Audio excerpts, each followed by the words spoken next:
Hello guys, welcome to Tutorly. So, in today's video, I'm going to show you exactly how to generate UseAPI for Kling AI. If you're building with Kling AI, you'll need an API key to authenticate your requests, connect your apps, and manage access securely.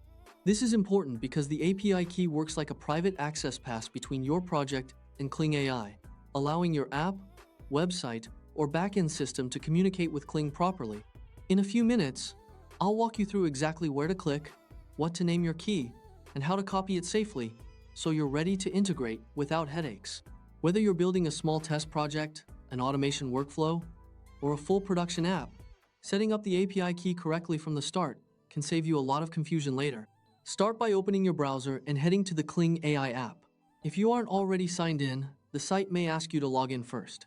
Once your dashboard loads, look to the left-hand sidebar and find the option labeled API. Go ahead and click that. This is the entry point to everything you need for programmatic access.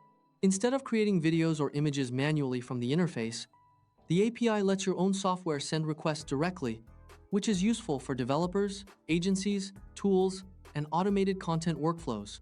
On the API page, you'll see a button or link that says Go to Console. Click it to open the developer console.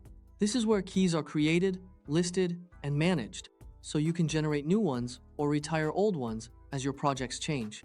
The console is basically your control center for API access. So anytime you need to check, replace, or organize your keys, this is where you'll come back. Inside the console, look for the option to create a new API key and select it. A simple form will appear asking you to name the key.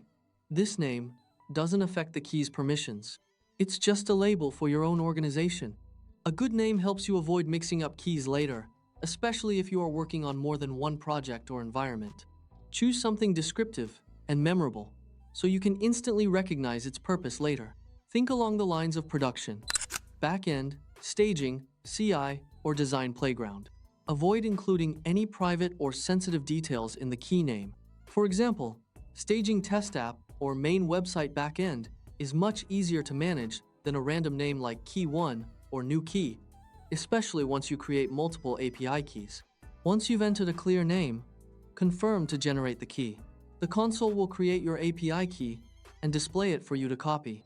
Be sure to copy it right away, because many platforms only show the full key once. If you miss that moment, you may need to create a new key again. So take your time and make sure it is copied correctly. For security reasons, paste it into a secure place, such as an encrypted note or a secrets manager, and keep it out of screenshots, shared documents, or public repositories. Treat it like a password, and never post it in chat threads or code samples that others can see. If you're working with a team, use a proper shared secrets tool instead of sending the key through messages, because anyone with access to the key may be able to use your account resources. That's all there is to it. You've just created a new API key for Kling AI. From here, you can use it in your development environment, set it as an environment variable, or add it to your application's configuration when you're ready to make authenticated requests. For example, instead of hard-coding the key directly into your code, placing it in an environment variable keeps your project cleaner and safer. If you ever suspect the key has been exposed, return to the console to rotate it and protect your projects. Rotating simply means creating a new key, updating your app with the new key, and disabling or deleting the old one so it can no longer be used. Quick recap before we wrap up. Open the Kling AI app, click API on the left, go to the console, create a new API key, give it a clear name, then confirm and copy it to a secure location. You are now set to start building with confidence.